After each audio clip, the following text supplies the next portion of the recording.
It's another one in Uranus.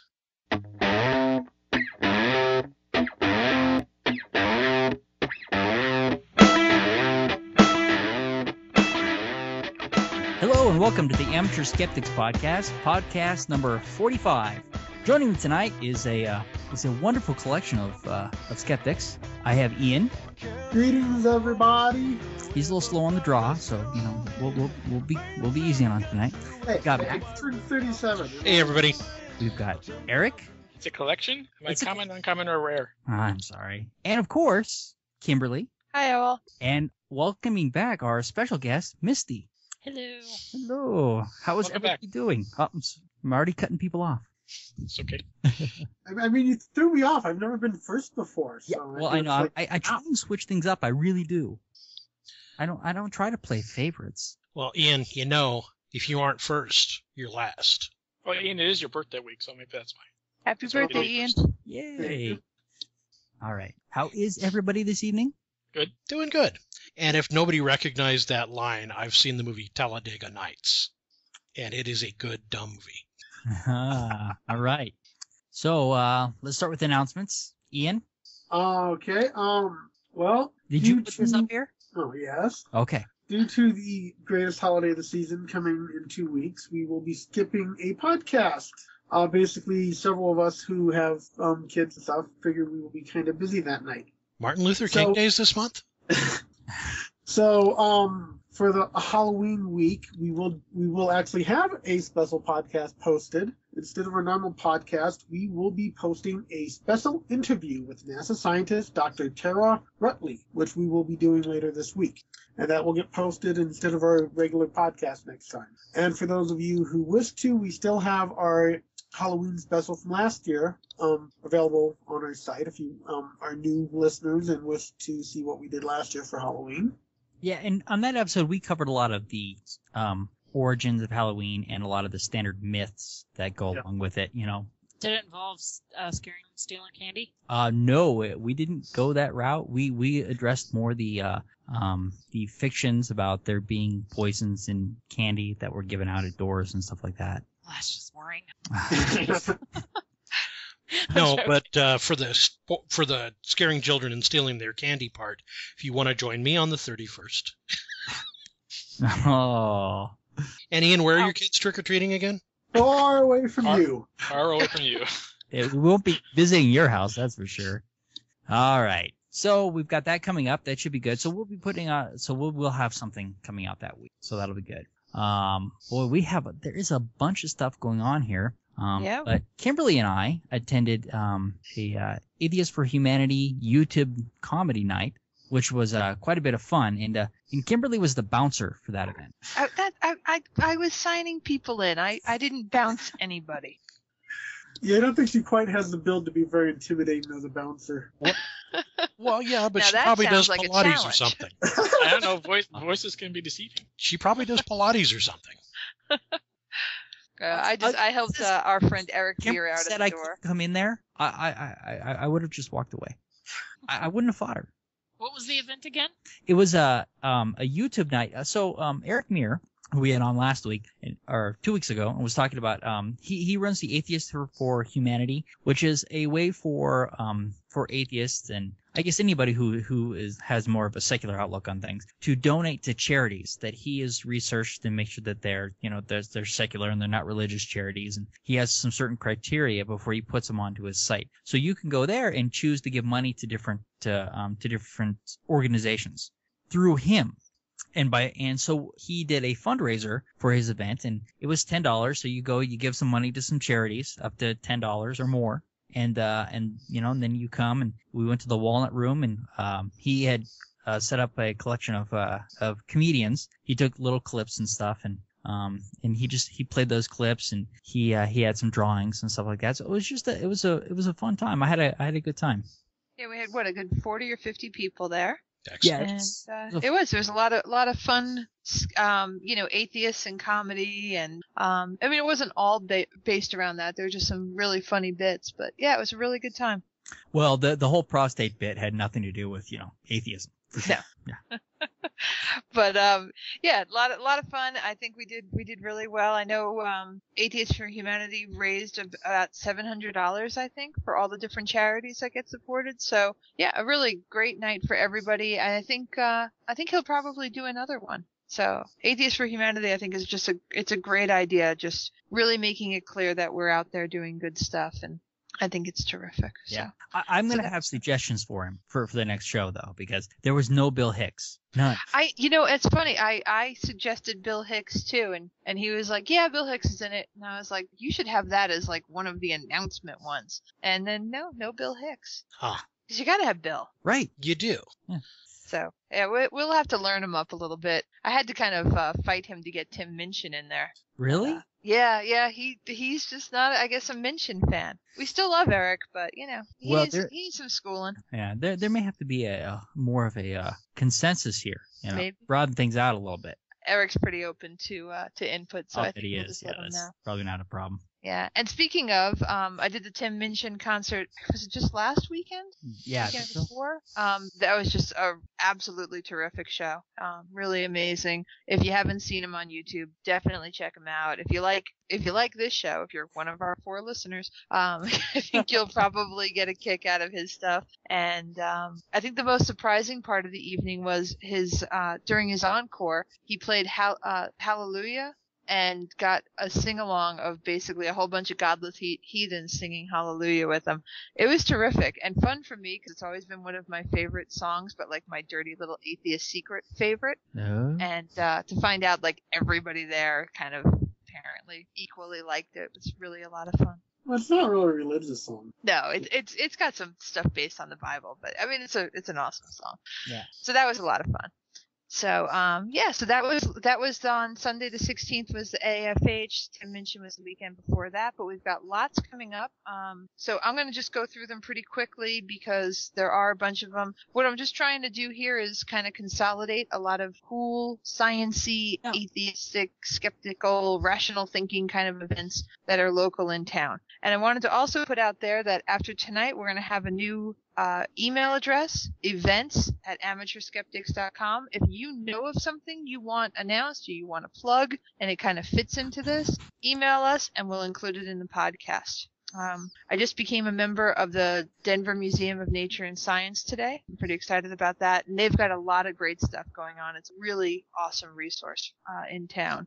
So I wanted to mention a couple of those real quick. On Thursday, October 20th, they have a thing called Science Lounge. It's the third Thursday of every month, and this one is called Nightmare at the Museum, talking about some Halloween stuff and science behind it. On the Friday the 21st, there's a live bat show, but unfortunately I found out that's sold out. Well, that's okay because there's Laser Quest. Yep, I was going to turn that over. Here's the thing: is that you say Atheist Laser Quest on here, but I'm pretty sure this is Skeptics Laser Quest. Oh, yes, and I was going to mention something about Very that. good, thank you. Because the person who put this up happens to have been Misty. And so, who finally put a time and date on this thing? Did you? I did. Oh, good. Yeah, finally, after I saw some more people were interested, and I was like, oh, well, might as well schedule a time then. Yes. No, I'm excited because I'm going to bring the kids. Yeah, I'll probably be mine too. Oh, good. So I think that'll be a lot of fun. So that event is not in and of itself have anything to do about skepticism or whatever somebody spelled there.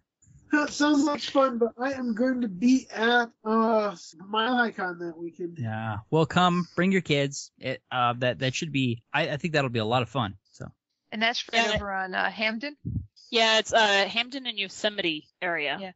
Yeah, I've been there. It is a lot of fun. I guess it could be atheistic in a way if somebody screams, oh, God, we can say your God can't help you now or something like that. I think you should get an atheist versus Christians Laser Quest thing going on. That would be awesome. Holy war! Holy war! Boy. Okay, I got to ask you, though. I was looking at the meetup thing on the Laser Quest, and these 30-minute Iron Man sessions, how much armor do you actually end up having to carry around? And You it's don't self-powered. You don't carry any armor around, but the vest that has the sensors for the lasers on it, that thing is really heavy. So after 30 minutes, you're pretty much Iron Man. You feel like Gotcha. it after. Okay. Nice. All right. All So right. I'm gonna try to make that one too. I think it sounds like a lot of fun. good. Saturday the 22nd, we've got one thing on sub-zero atheism. Eric mentioned this at the AFH event. It's apparently about one of those South Pole expeditions, and somebody who went and found out there was a lot more kind of religious stuff going on. It sounds to me a little bit like what some people find in the military these days. So I think that sounds like a really great discussion, and just also hearing about the South Pole expeditions out there. So that's available. Not really an atheist or even a skeptic event, but the zombie crawl is on Saturday the 22nd. I hear there's going to be like 20,000 people This there. is important because my kids are way excited about the zombie crawl. And so I have a zombie hunter going to the zombie crawl, and I have a Southern Belle zombie going to the zombie. That's I awesome. just realized our meeting is the same night. It is. It is. Yeah. So I mean, but it happens during the day, and then we have our meeting that evening. Right. I have always depended upon the brains of strangers. Yeah. So we have the IIG meeting coming up as well, and Right. that should be good because we've got a couple of things hopefully that are going to be going on with the IIG. We have a survey project that we're working on, which should be good. So we kind of are, and actually Morgan Levy chimed in on that, and he really kind of actually gave us some interesting things about how we wanted to define whether it's a survey or a questionnaire, which was interesting. So that's moving forward. We're getting a little bit of feedback on that. And then I have some other some activism things that I'd like to start up and build a group to work on as well. So we have a couple of different projects that we're looking at for the IAG. So that's actually moving forward, and I'm starting to feel good about the progress. Now we got all the busy work out of the way. We're established. So it's official. We got our check from CSI for our initial startup funds. So we are moving forward. I'm very excited about the IIG. Awesome. Yeah. So that's 5:00 on Saturday. So check that one out. Let's see. The other ones we've got Monday, October 24th, Cafe Side 2 is on evolution. We talked about that one before. I think that's going to be a really great one. I'm looking forward to that. Wednesday, the 26th, the Denver Museum of Nature and Science has 60 Minutes in Space. This one's a free event, and it's first come, first serve, so I think you need to kind of get there early. I haven't tried one of these yet, but it's another one of those monthly events they do, so I'm going to really try to get there for that. I found this one. I'm going to say real quick about the Museum of Nature and Science. A lot of these events are really cool. I went to the event where they were recovering. Was it the recovery or was it the launch of one of these space probes? And it was really a lot of fun because you're there and with some scientists. And they're kind of telling you what's going on, and we were listening to mission control, and so these events, some of them are a lot of fun, and they have a lot of really interesting and people there that are very knowledgeable, so they are definitely worth going to. Yeah, definitely. I found this one. Wikipedia Loves Libraries is a program they're doing right now to, I guess, reach out Wikipedia to local libraries, and they're doing one up at the CU campus. I guess the library is called Norlin. So I thought that was kind of interesting. I don't know if I'll make that one or not. Other things going on at the museum in November that I wanted to let people know about. The evolution of Darwin's finches is on November 2nd, and that's going to be the 152nd anniversary of the origin of the species. And I think that should be pretty fascinating. Again, evolution just always comes up. I think the more you can know about it, the better. So I thought that was kind of neat sounding. There's one on the 9th called Explore the World from Space, talking about how they're using satellite imaging to explore the planet. And I didn't get to read much about it, but I just love the title. On the 16th of November, How to Clone a Mammoth. I'm in. I'll do that. All right. And those are the events I've got coming up in Denver. Like I said, if you've got more, please share them with me. I'm looking to kind of consolidate and give people a calendar of fun and interesting and critical thinking-y, is that a word, kind of things to do around Denver. And we'll play promos too. If people send Yeah. promos to that, we'll play promos too. Awesome. We'll tack them out. Well, we'll tack them in somewhere. So. All right, that's your news for now. All right. Woo. That section is getting longer. It is. We're becoming We're Yeah, going we're to out of need time. theme music soon. All right. So now let's move right on to the fun stuff here. And so this first article is criminal minds. So they're doing some brain scans on criminals and looking for some features in the brain. So Matt, go ahead and give us a concise summary. Yeah, summary, please. Okay. Well, essentially, this scientist started off when he got out of school, he couldn't find a job in his field anywhere, and ended up working for the prison system. And so what he would end up doing, though, is he'd end up being locked in small enclosed spaces with violent criminals and aggravating them with different types of irritating lights or sounds and watching their physical reactions to it. And amazingly, he's actually still alive. But what he discovered through his studies is that these violent offenders have reduced activity in both the amygdala and the prefrontal cortex. And he is positing that we might be able to do brain scans and find out if people have a tendency toward violent behavior or criminal activity in the future when they're, essentially doing brain scans when they're young and trying to head that off and finding ways to get them, essentially get them into a better way. One of the things he talks about in the article is the plasticity of the brain and how the brain will change and make new pathways to resolve injuries or pain. One thing about this, though, is that it's not real clear whether the brain activity that he's seeing is the result of – it's a chicken egg argument, essentially, is what it says in the article. I don't know about that because he makes that at first. He makes the argument that they don't know if it's the brain creating the reduced activity. Yeah, or vice versa. But then he goes on to talk about when they were looking at fetuses, but of course they couldn't do brain scans. But they seem to find that there was even indications as early as the fetus that some of these developments might be going on. So he makes the first kind of baseline, and then he says, but we try to go one step further to show that it was the brain that was creating the criminal activity or whatever, the association. So one of the things he said though about the amygdala is responsible largely for our response to fear or to situations that should cause alarm. Right. It's kind of the emotional center of the brain in general. And the prefrontal cortex seems to have a lot to do with empathy with others. And so reduced activity in both these locations would tend to indicate that the person's not only not reacting emotionally as they should be, but also that they're not able to understand the emotions of others. Okay. So when I read this article, I was like, there's a lot going on here. So that's why I called Misty and said, Misty, you got to come help us with this. Yep. But I'd love to hear what you got to say on it, Misty. Well, my first knee-jerk reaction was, they're trying to find some simple way to identify problem people in the population. Well, Misty, how else can we identify pre-crime and Yeah. Well, I kind of You've seen Minority Report. Exactly. Yeah. I had the same knee-jerk reaction to it when I read it. I was like, whoa, I don't like where this is going. Yeah, because a lot of things that have come out of attempts to identify people by racial or biological differences has been very horrible. Like IQ test that came out of an effort to identify certain pops of European populations that weren't fit to be in America, supposedly, and it was usually like Southern European people, and then African Americans, things like that. Well, he talks about craniometrics in there too.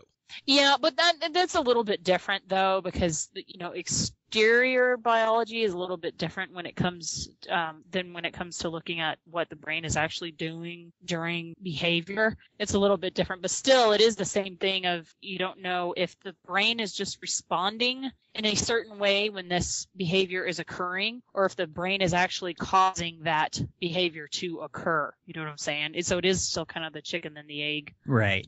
But in all honesty, a lot of this research that was addressed in this article has been around for a while, especially about the size of the amygdala in sociopaths. They've seen it time and time again, but also they've also seen people who have smaller amygdalas that aren't sociopaths. So it gives a rise to the question of what happened to these people that are sociopaths Or is the whole hypothesis something that needs to be thrown out? Is it that everybody has that potential who has small amygdalas, or is it that they're looking at something incorrectly?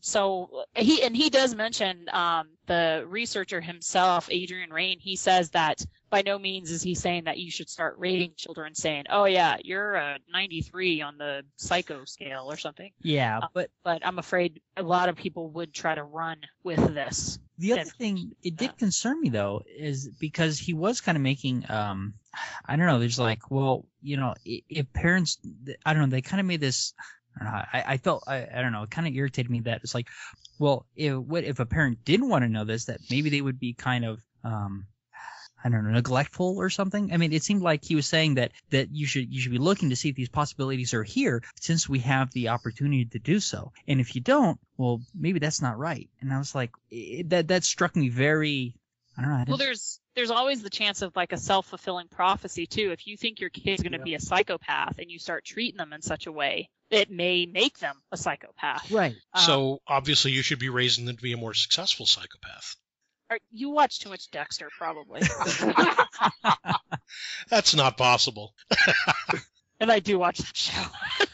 So, yeah, I mean, it's interesting for them to be doing this research, and of course there is some kind of link between behavior and the brain, but it's still that matter of what causes what gives rise to which, you know, in what direction that correlation goes. But this is one thing that I say all the time: correlation does not mean causation. Just because they see the amygdala small in these people that are sociopaths, and that there's reduced activity in the prefrontal cortex in people who cannot experience empathy, doesn't necessarily mean that one is causing the other. There could be a third variable that nobody has even noticed yet. The other issue I have with this is that when we're talking about a child's brain, we're talking about a brain that's still developing, and those connections to the prefrontal cortex are still becoming established. One of the things I really liked in here, though, is him talking in the end about doing research on seeing if nutrition can, you know, proper nutrition in childhood can help to cure these things that he's seeing in the brain. Yeah, that's interesting too. That's part of that whole nature-nurture debate too, you know, and unfortunately, you know, nutrition is part of the nurture part of it. If you're not getting the right things to feed your brain, that can cause certain dysfunctions. Right, but one of the issues I had is that, okay, so that they've chosen a couple of vitamins, right? But I don't know. I guess maybe it's just not in here, but why did they choose those vitamins? What made them choose those as supplements? Did they mention the vitamins in the article? Yeah, they do. They talk about the omega-3 fatty acids and calcium to see if they protect brain cells, which kind of makes it think that that kind of indicates that they're talking about antioxidants. Well, there's a lot of research that has looked at people who have Alzheimer's and early cognitive decline, such as all things like that. But and it shows that they are missing certain things in their diet that others do not have the problems have adequate amounts of. So there is research that shows that certain antioxidants have various protective qualities to them because of the deficiency that they've seen in people that don't have these things. So are we talking about just making sure that people are getting an adequate amount? I mean, because what I'm afraid of is that, you know, it's like instead of making sure that we're getting a certain amount, that they're going to say, well, just get as much as you can, and, you know, and then cause a problem, you know, because you're getting too much of something. Well, there are some things that, you know, you don't have to worry about if there's an overabundance because the body will take care of it. But unfortunately, a lot of doctors might be in a situation where they're prescribing these things and they don't necessarily understand the mental aspect of it, the byproduct, I guess you could call.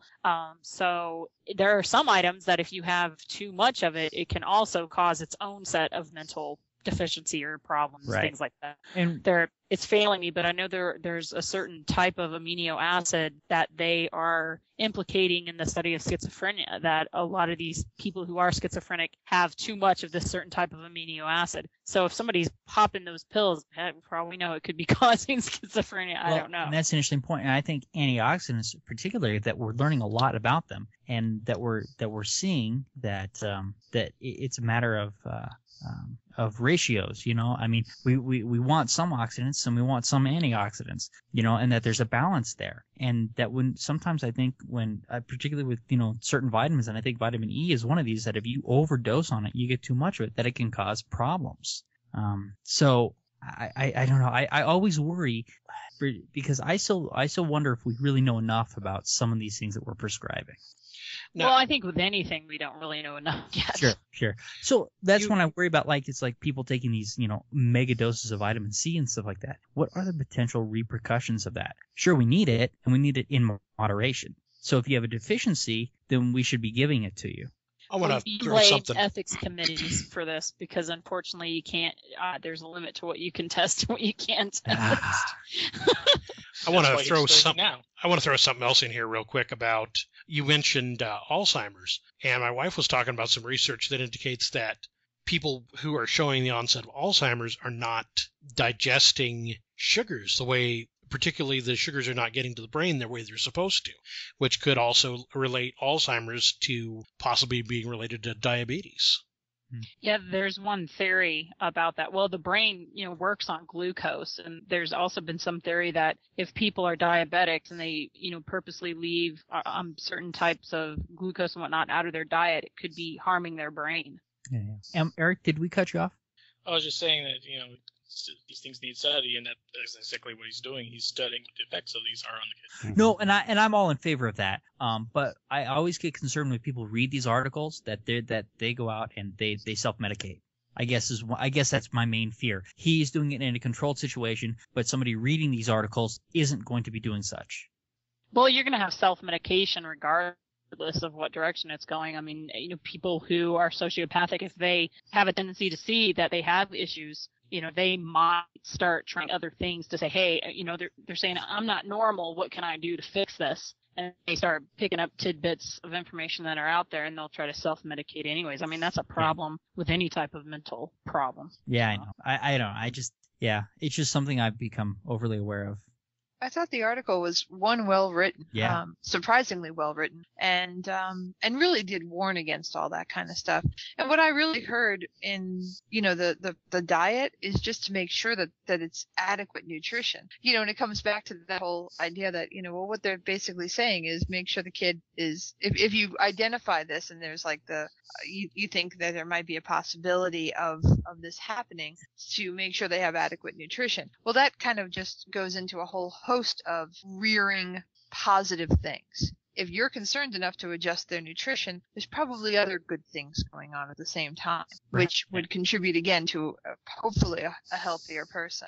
Yeah, And they also made the distinction that this is talking about populations. This is not talking about little Johnny. Yeah, and that's it is not about individuals. Yeah, I really appreciate that about the article too. That in the end, the conclusion was, that they weren't talking about individuals, and I think that was important. Yeah.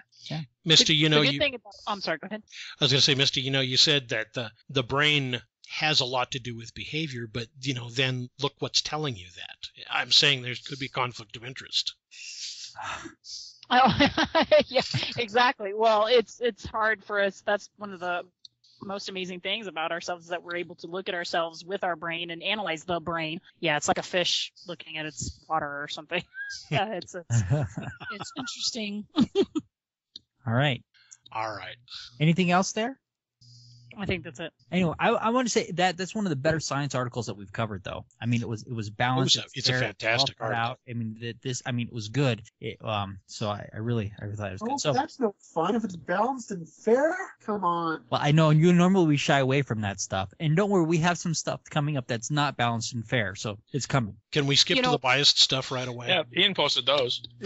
Well, some of them. One thing that's worth noting, though, the Bigfoot stuff, Eric.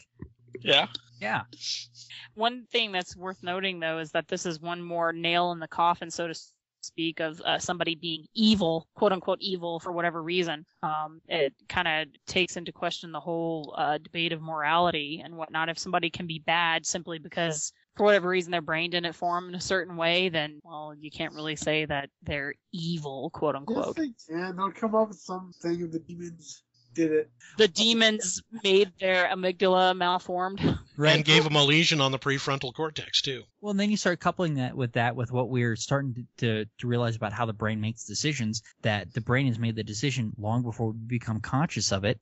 I think even more it speaks to that whether somebody's evil or not. I think that a lot of these things are starting to head towards that direction. Well, there's still some question though about how we choose to act on, because That's true. It can be different options that the brain makes available. But it's not the brain, it's the soul. The brain is just an antenna that receives information, right? Sure. Carl Jung or something like that, I guess. Yeah. I was listening to Deepak Chopra, so. But isn't I'm the sorry. soul also Something deep. inside you? So why would the soul need an antenna if it's inside you? I don't know. Because you can't. The soul needs an antenna because you can't hook it up with cable because that limits your mobility quite a bit. This is how we know. I mean, consciousness is outside the brain. Our brain is just an antenna to receive the consciousness. Sure. Okay. Go stop it. All right. Yeah. All right. So tell us about this kid's book on evolution. Okay. The article is Kid's Book on Evolution Makes Waves.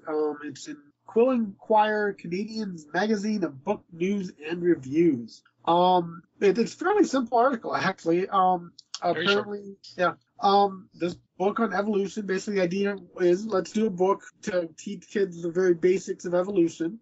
Was put out, and it was well received in Canada, really well received. I guess it won some awards and such. Did really well in Canada, but apparently, and this is what actually disturbs me, although we've seen statistics on how our population is believing in what, but it was not received well here in the USA. And It was not received at all in the USA.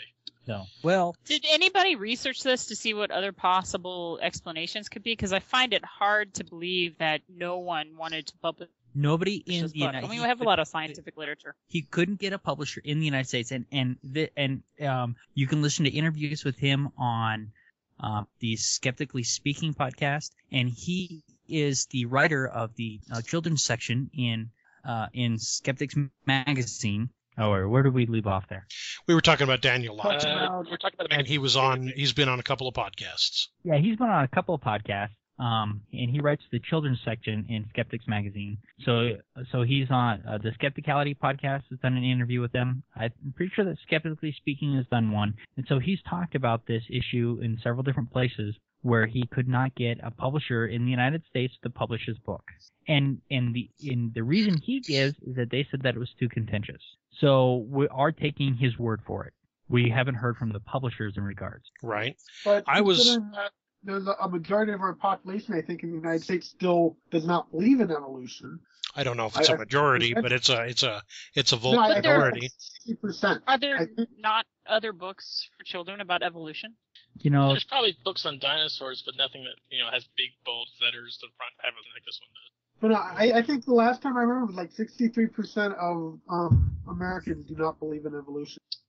Well, I'm just doing a quick search, and Okay. as of February 2009, I see one where only 39% believe in evolution and 36% have no anyway. Okay. 25% So we still have actively do not. Yeah, we have a large percentage of our population that doesn't believe in it, fights against it. So it somewhat doesn't surprise me there'd be a lot of publishers that wouldn't want to do a book like this. well, and it wasn't the fact that it was an evolution book. It's an evolution book aimed at kids, and I think that's what makes it, it's a contentious issue. But And we do have a society that really has a problem with it. Wasn't it just last year they had, I think it was called, I can't remember the name of the title now, but there was a movie about Darwin. And it was Creator of it the was movie. more about his children and losing his daughter and stuff like that. And they couldn't get a publisher here in the U.S. It had to be from overseas. It was like released as an independent. Wasn't I don't know it who the Creation, the publishers movie? are. Oh, go ahead, Misty. I don't know who the publishers are, but I'm looking on Amazon. There's a lot of children's books with the word evolution in the title. Is there? Yeah.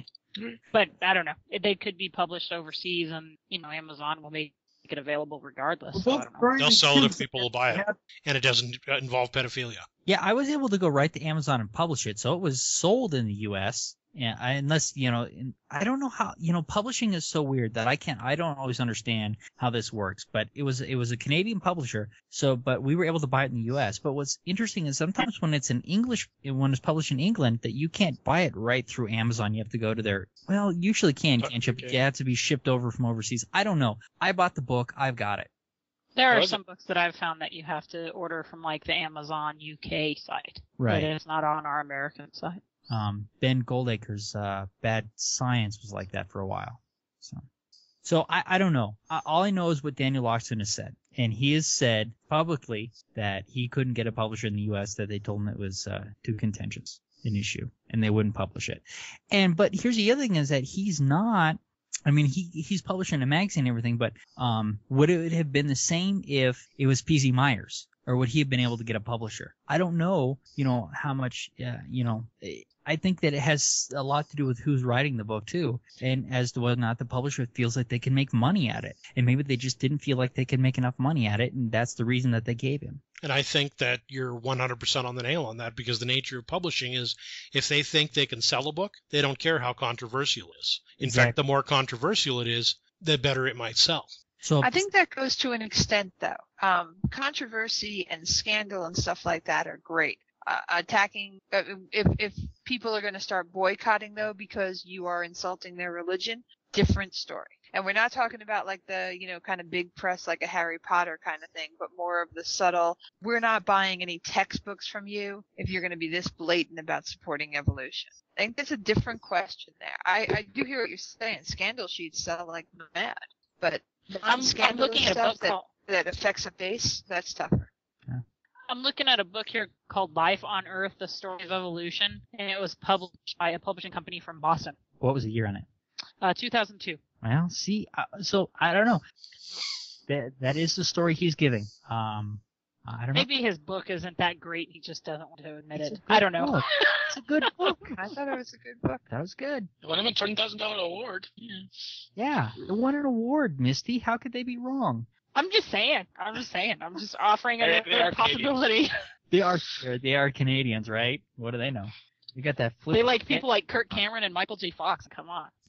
They know they have oil sands under their provinces. Oh, good segue.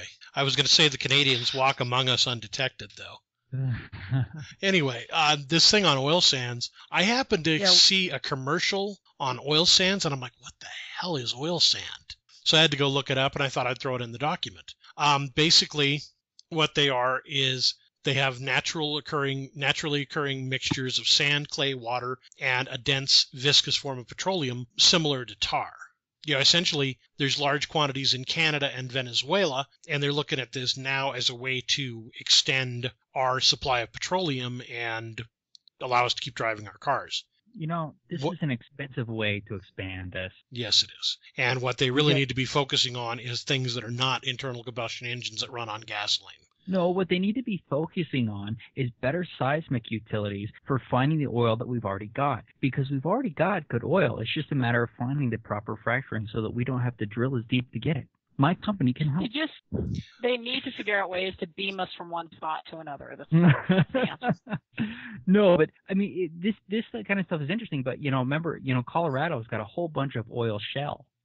Yeah. And that's the fracking, right? No, that's not. That's natural gas that we're fracking for. Oh, frack. Well, apparently, also, Fracking Brian, gas. apparently there's energon deposits all over Earth. If we could learn how to use that. Mostly in Oregon. Mostly Oregon. No, I mean, this stuff is interesting. Because we have a lot of different deposits of petroleum so this is one, shale, and of course crude oil. But we like crude oil because it's the easiest to get to. Yeah. I think that after that, shale is better if we can heat it up and extract it. It's better, but I wonder if we have some of the same issues with that we might have with fracking. I like the petroleum algae that we talked about a couple episodes ago. Some of those make more sense because that's renewable. Yeah, and ever present. I think I made the comment at the time that you can't kill algae. We lost somebody. Hello. I don't remember. Do we have him? I'm still here. I don't think we lost anybody. We were just trying to figure out if Eric had something he was trying to say on that. Beep. They're trying to make a bad joke. Oh, okay. Well, yeah, That's- I found it interesting, and I started looking up and I started reading about shale oil and some stuff like that, and it led me to an area where we'll be processing some data here. So I'm a terrible one to speak on this, right?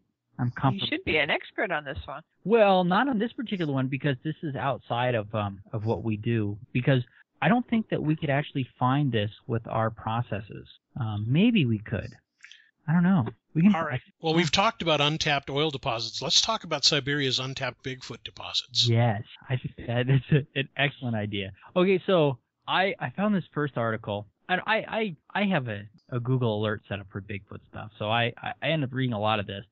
But this one was, so a team of scientists says they are 95% sure that Russia's wintry expanse in the home of the is the home of the mystical Yeti, yet unknown.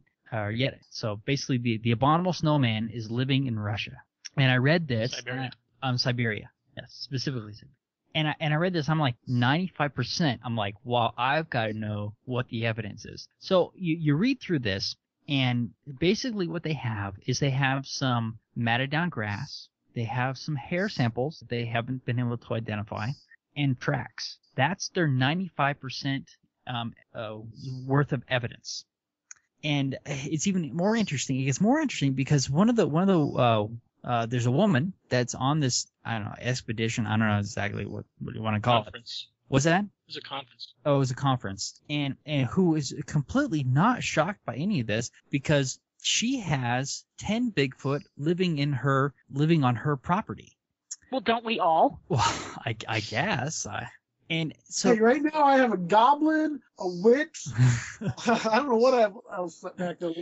right, but here's the thing, and so I mean, so the first article was when I read it, I was like, oh my god, this is completely bogus, and it's most likely a publicity stunt anyway. Not even, because they don't really have any proof. They don't have a body. They don't have poop. They don't have DNA.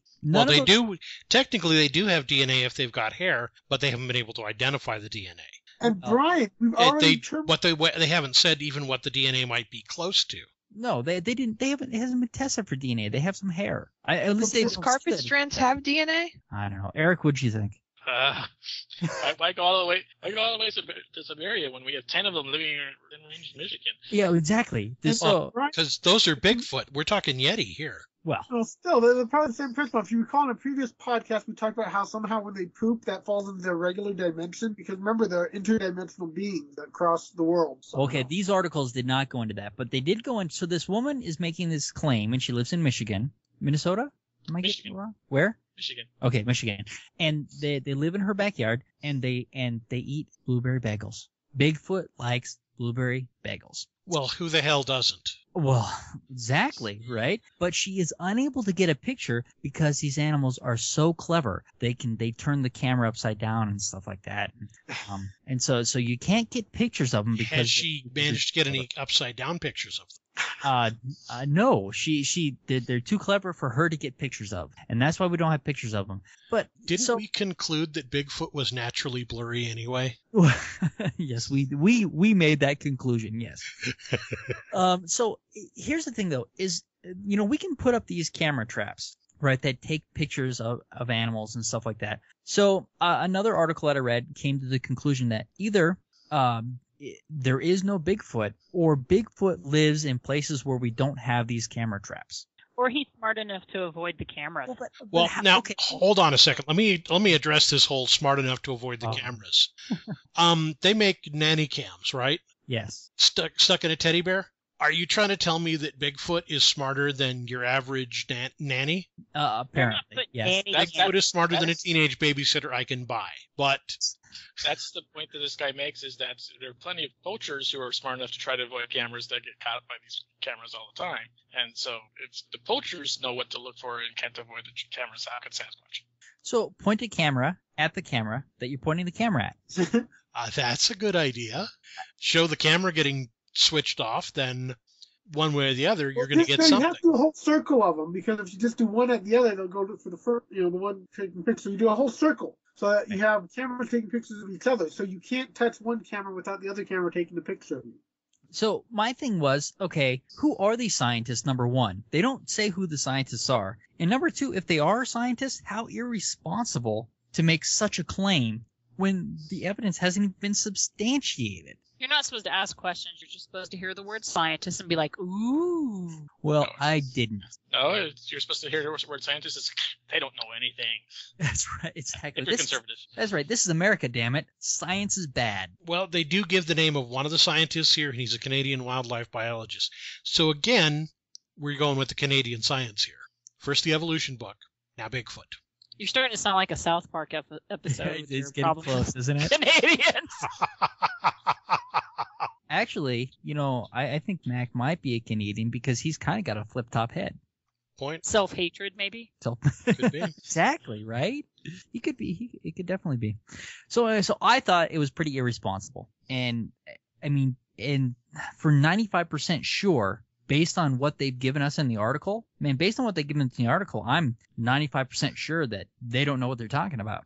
95? Only 95? I'm only 95%. The hairs they've got could come from a fur jacket easily. And if they haven't done any DNA and they can't identify the DNA, then... Brian, you sound about 99.99% sure to me. Well, I don't know. DNA tests are a bit out of their budget. Well, they might be. But if there is a Bigfoot living there, I hope they find it. Yeah. I don't think they will. I would suspect. And the footprint casting that they give isn't a very good casting.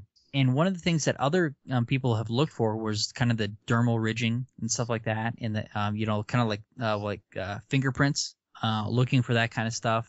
And with this casting that they have, you wouldn't even be able to do that. It kind of looks like, a foot and 5 toes, but anything, it's hard to say what else might have made an imprint like that. Have you seen Russian women? I have not. I'm so joking. I'm joking. Yeah. Oh, I've seen quite a few attractive Russian women, so. Right, but I see no reason to believe that this is a footprint. And if it is tracks, I'd like to know more about how far spread out the tracks were. Do they just have the one print? Are there any pictures of the site where they found all this stuff? No, there's nothing like that. That's why I think this whole thing's a publicity stunt. I really do. But what I found funny about this is so I found this at the beginning of the week, and then this issue comes out on Fox News, and my whole damn office is talking about it. It's like, man. So what does that tell you? We know what your office goes to for news then, huh? Well, there's one. Yeah. Well, I don't know that they all do, but the one person spread it around, which is fun. It was fun, but it's like it took it to get it to Fox News before the rest of the office knew. And were they buying the story off of Fox News? No, they weren't. No. Oh, okay. No, it wasn't that. No, they didn't think it was credible. But it's just to get people to travel to Siberia. Come to Siberia, see our Yeti. That's right. Well, you worked with a Michigan woman. Well, I know that she sounds interesting, doesn't she? She sounds like she I'm could trying to use figure some out help. are the Michigan Bigfoots more accessible, temperamentally than the Siberian Yetis, or vice versa? Which one are we more likely to actually get to see? If there's really 10 Yeti living on her property, she can get a decent photo and some poop. I want to know what's really in her bagels instead of. Ask her husband and her kids. Maybe that's the Yetis she's seeing. Maybe she's really from like Kentucky or something. So I thought it was irresponsible science. So I guess we're not done with the mockery yet. No, we're not done with Ian. it. Now, this is one, though. If you're going to self-medicate, I suggest you start now. And I've got me a nice beer here. I will start medicating, and you tell me about this story. Okay, well, the logic being used by... the article is Robert Bryce makes mockery of science is mocked in return. Join the fun! By Joe Rahm. Basically... recently, the discovery of the possibility that there are particles that travel faster than light has come to the surface. And, obviously science is all excited about this idea. It's looking at it and say this will change the theory of relativity. Which it won't change the actual theory. It will expand on it, obviously. Sure. But it won't change it. So what you have now apparently, is conservatives coming out saying, what is the actual quote? If serious scientists question Einstein's theory of relativity, then there must be room for debate about the working complexities of the Earth's atmosphere. Basically saying that the global warming science has to be wrong and debatable because some other science completely unrelated to it has some new stuff added to it. Pretty sure that's a logical fallacy we've covered. Yeah, a huge one. Not only does it mistake what this discovery of a faster than light particle actually means, it then goes and takes that mistake and tries to make a completely unrelated connection. Right. Go ahead. I think that one of the points that they miss is that the speed of light is talking about photons. Photons are not going to go faster than the speed of light, which governs most particles. But WIMPs and neutrinos are a little different. And so a neutrino going faster than light does not completely destroy the theory of relativity. No. I think that WIMPs can go faster than the speed of light, but I think they lack the self-assurance. Crickets. Wow, I saw that one. Yeah, I forgot to Uh, tonight, didn't I? I mean, how could he not make a joke with the term WIMPs there? I know. I don't know. I just find this, with as scientifically illiterate as our population is, this stuff.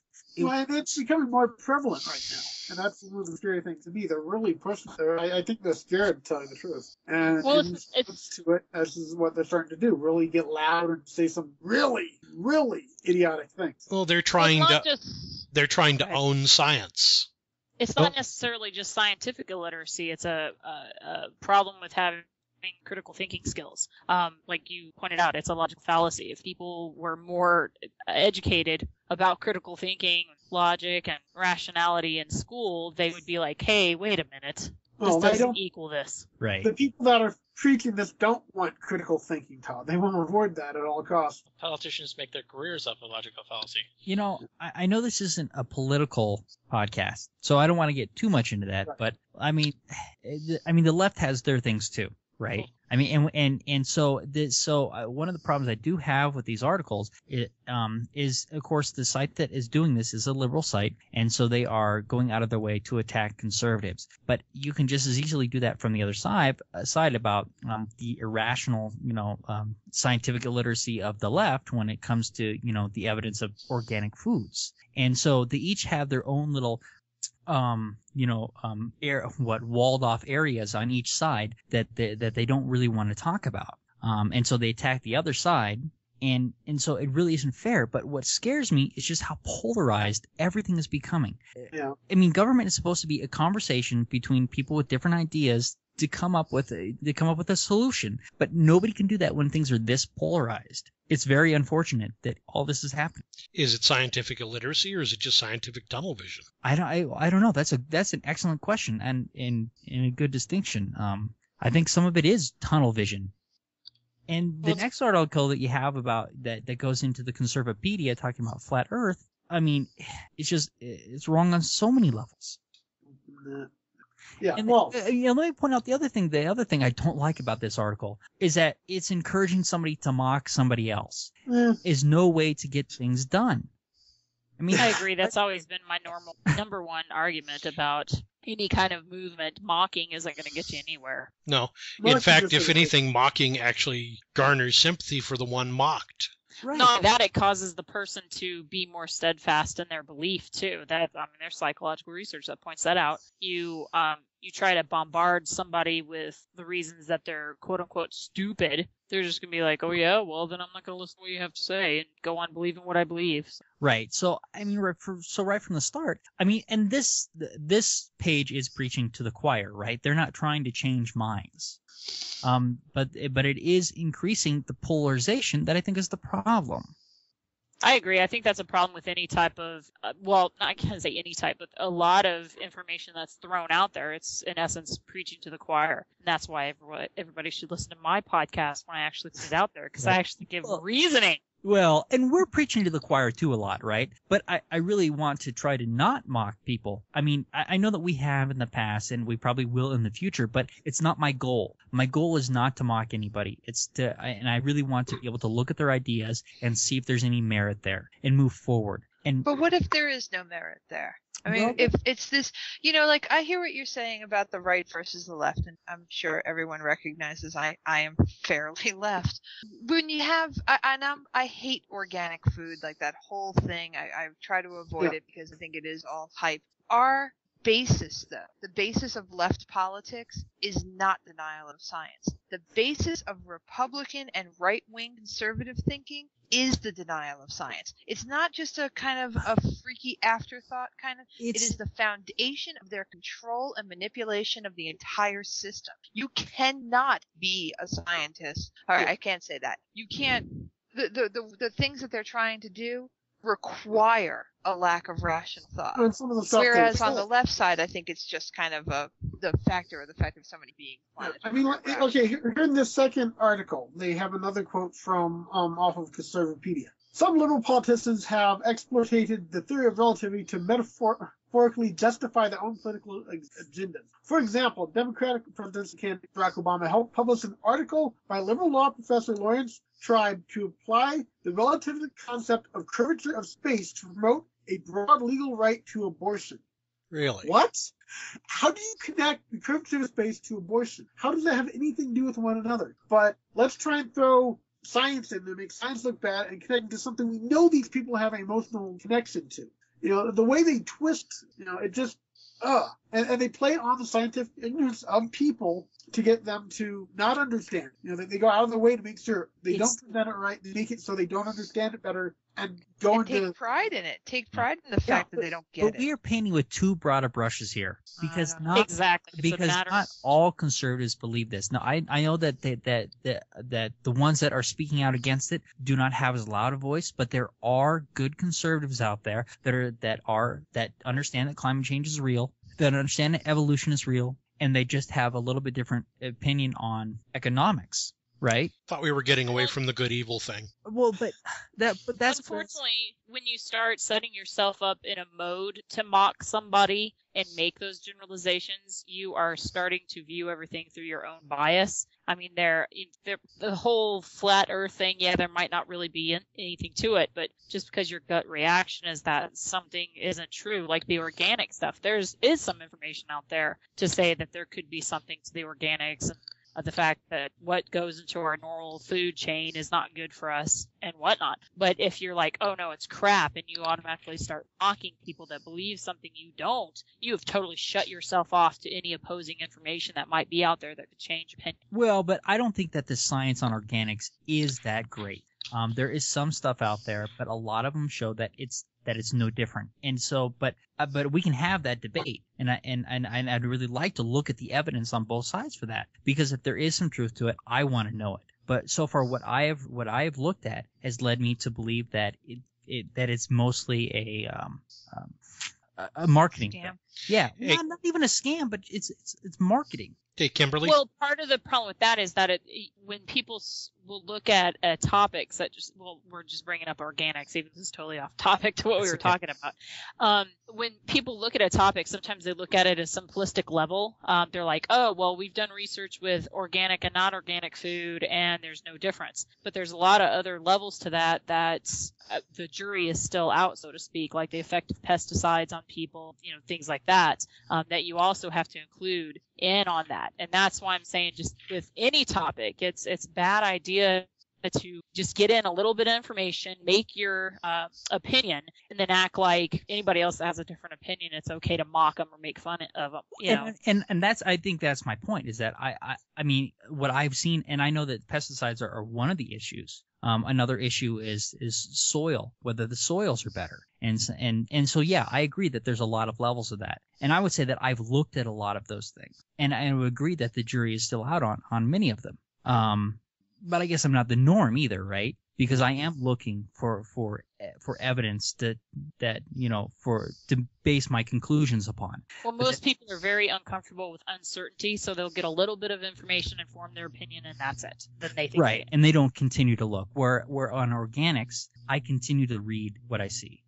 So, Kimberly, you mentioned something about how many people there are on this planet.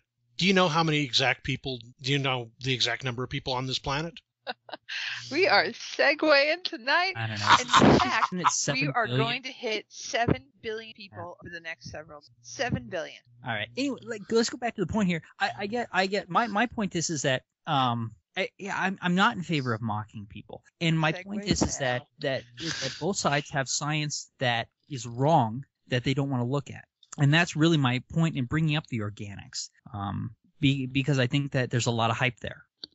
Not all of it, perhaps, but I think there's a lot of hype there. But then you look at the conservatives and what they're saying about global climate change, and I would say that for the most part, what I've looked at indicates to me that there's some that human climate change is happening. But I can see some of their points. They make some good points of stuff that isn't quite as solid as we'd like to think it is. So it's not that they're complete without their points when they look at the climate change science either. So both sides need to be talking to each other, but we become so polarized that it's not possible.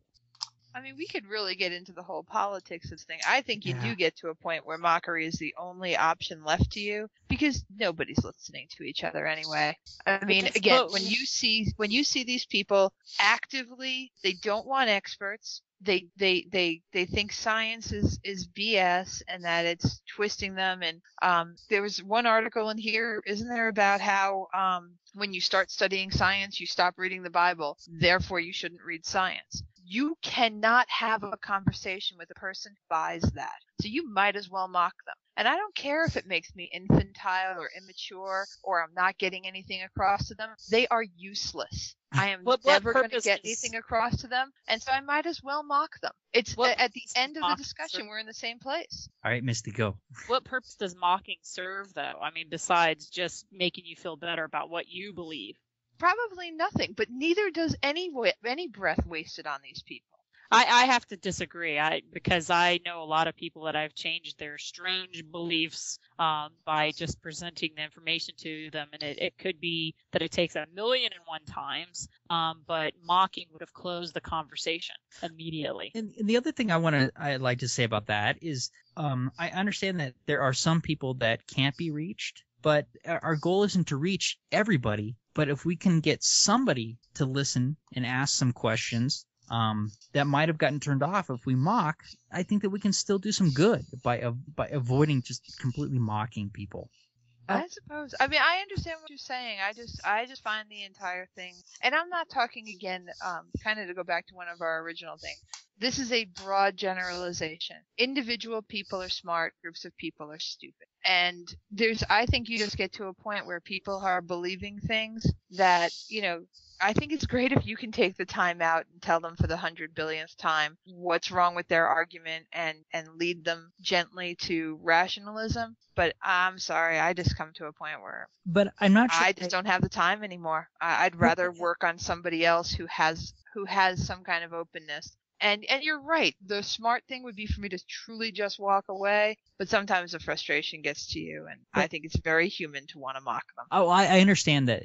I understand where you're coming from. But I think that even though the person you're talking to in that exchange of ideas, because they feel the same way about you, it's the people on the other side listening that you might be able to have an effect on, not the person you're directly talking to. So what I'm saying is that by having these conversations with people, number one, it teaches you to strengthen your own arguments, and number two, it may get somebody who's on the wings to say, that's really interesting. I should look into that. And for me, that's a win. Even if the person I'm talking to is never going to change their mind. I mean, every once in a while, I'm guilty of mocking too, but it's not in such a public manner. I mean, I'm not going to write an entire article mocking somebody's perspective, and that's where I think it becomes wrong. Among, a group of your peers when you're throwing around jokes, that's one thing, but trying to make a concerted effort, a giant presentation or article that's going to be all over the internet to just mock somebody, I don't agree with that. But I'm also not saying that it's not okay to make a joke at some of these people's expense either, because I think we're all a little too sensitive. That we should all take a little humor and stuff. Well, especially you were a very sensitive child. I was. I remember that from my reading, and I also have terrible issues with men.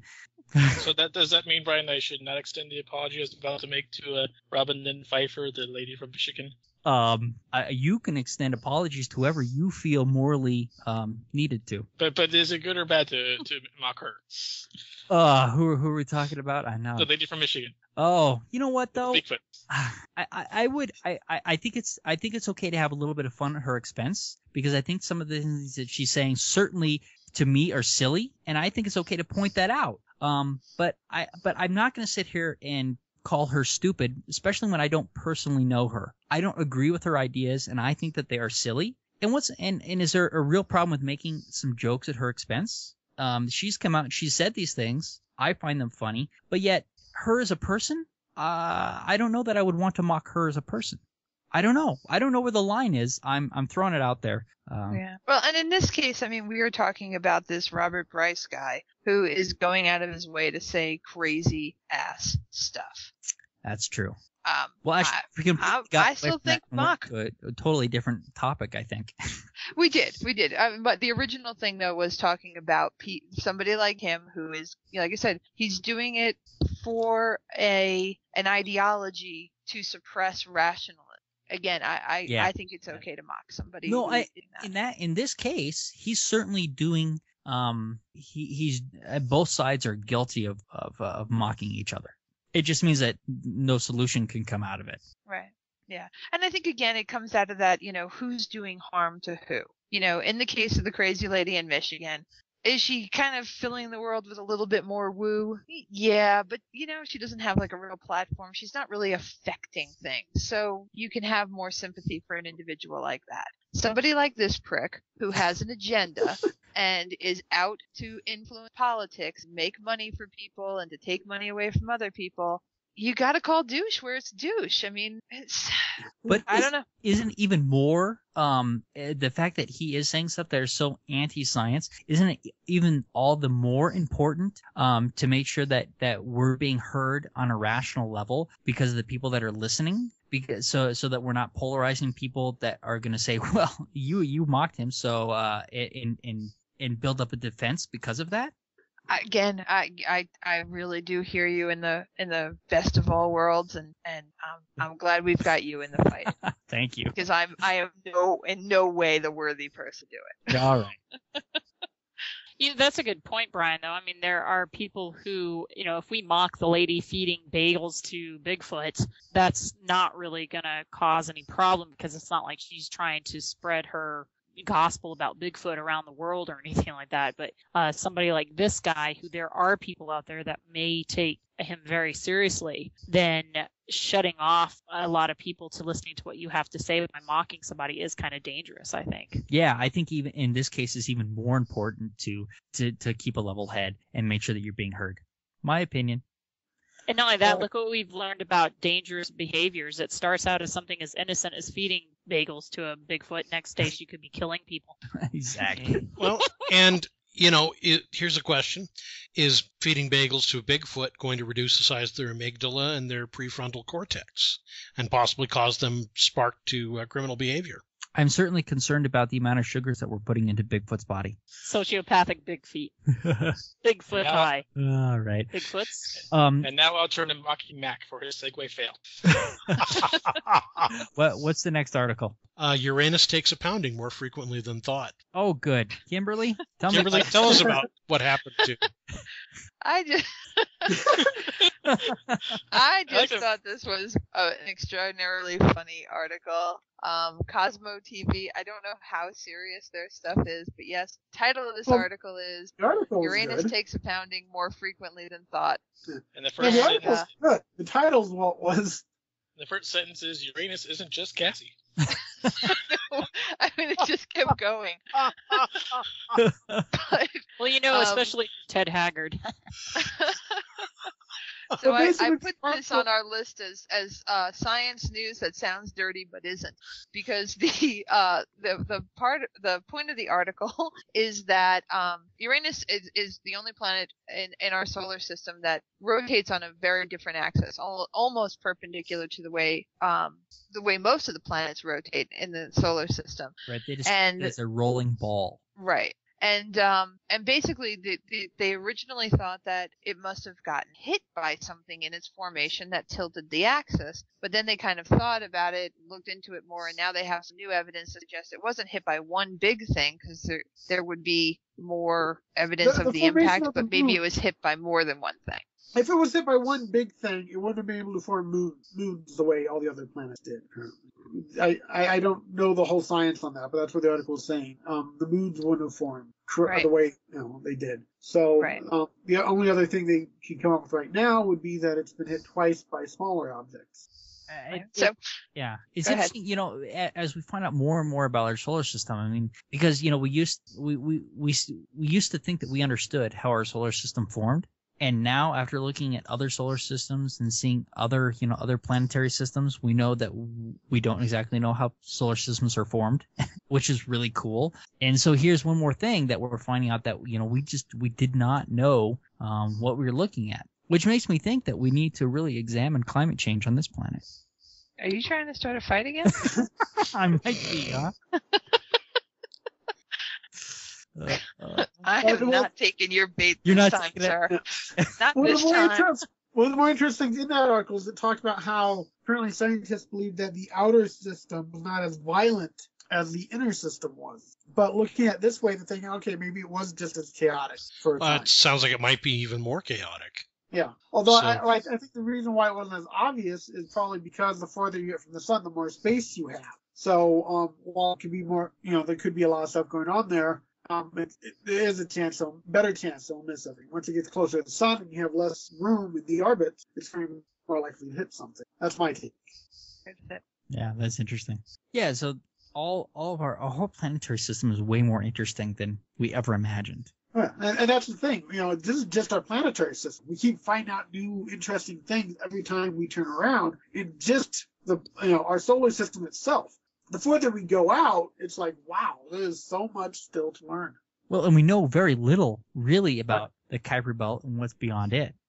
Yep. Yeah. So, and just, keeping in mind that articles can be funny about real science. Yes. To get you in there. So. Well, I take issue to the fact that it was mocking Uranus. All right. I think that is a good place for us to end for the evening.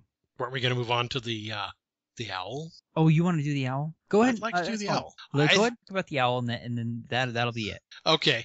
Basically, my wife sent me this video off of YouTube, and it's first of all, who all has watched the video here? I just saw it. It was great. It was funny. Don't you just want to watch it and watch it and watch it? Because I sure did. Essentially, though, this actual video came from a scientific study, I believe in Canada in 1962. I went looking to see if I could find the original study and read it, but unfortunately I could not find anywhere that I could actually download the study without actually purchasing it, which I wasn't going to do. Not this time. But the whole thing was about essentially the guy's moving the owl's body, and the owl's head stays stable in whatever direction the body gets turned. And I'm watching the video and I'm going, that owl is going to kill him the second it gets free. But it was actually pretty astonishing whether the owl was blindfolded or obscured in whatever way. The head remained perfectly stable, and they think that that's based upon the vestibular section system, which is the inner ears essentially. And no, it's not. It's because the owl is psychic, and he automatically knows which way is up. God. Owls are just cool. Now, I want to admit that I tried to replicate this experiment with materials that I had on hand. A lizard? No. A bird. Yeah. It involved a lot more biting than happened in the video. You did it so I couldn't duplicate the results. Ah. How about use a small child? Will it work with them? It does not work with a small child. I can attest to that. Actually, it's kind of funny. I found another video where a guy had seen the Rotate Your Owl video, and he had a pet owl, and he tried it with the pet owl, and the results were cute, but not anywhere near as described in the experiment. And I was just kind of kicking, going, oh, this is interesting. Huh, what's he doing? Well, this is a new game. It's kind of fun. They had a special sleeve for the owl. Yes. And I thought that's interesting because they do the same. They have the same kind of sleeves for doves. You know, for people who will pull the doves out of pockets and stuff like that. They put them into a special sleeve, and that's what they use to do that. So if you wrap the child in a straitjacket, will they do the same thing? Well, once again, they make a lot of noise, but no. However, if you're going to wrap the child in the straitjacket, I do recommend you do a brain scan beforehand and make sure that there's actually a good reason to put the child in a straitjacket. Oh, I don't need a brain scan. Yeah, there's always a good reason. No, I just thought that the rotate your owl video was hilarious, though. And I find it even more interesting, though, the fact that this is a real scientific study and this guy just found this obscure old video and made a song off it. It's, go ahead. I was just saying, Mr. Weeble. Yeah, Weeble stuff is always funny. All right. Is there anything else? I think we're all looking forward to the review on Wednesday. Yes, that Wednesday should be a lot of fun. Should be very interesting. Yes. So hopefully we'll get a good interview. Our first real interview with someone significant. So hopefully we'll make complete asses of ourselves. We've had significant. I'm sure that the previous guests will enjoy hearing you say that. Well, I'm sorry, none of you have been NASA-level scientists before.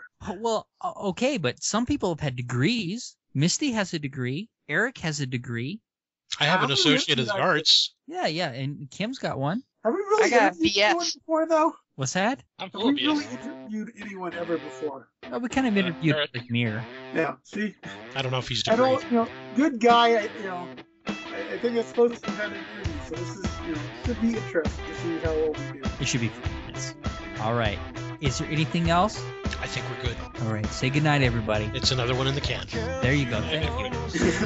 Good night. I knew you were missing that. Thank you for listening to the Amateur Skeptics podcast. For more information about the Amateur Skeptics, go to amateurskeptics.com. To send us feedback, suggestions, or big flaming insults, feel free to contact us at WTF@amateurskeptics.com. Other contact information can be found on our website. You can leave a voicemail for the Amateur Skeptics podcast at 720-295-7785. Music for this podcast was provided by OFM. To find out more about OFM, go to myspace.com/OFMHQ. This podcast is released under Creative Commons No Derivative 3.5 license. Thank you for listening to the Amateur Skeptics podcast. Amateur Skeptics website, Facebook, and podcast album art is provided by and copyright Shadow Knight Digital Portraiture. Larger prints or custom pieces are available upon request.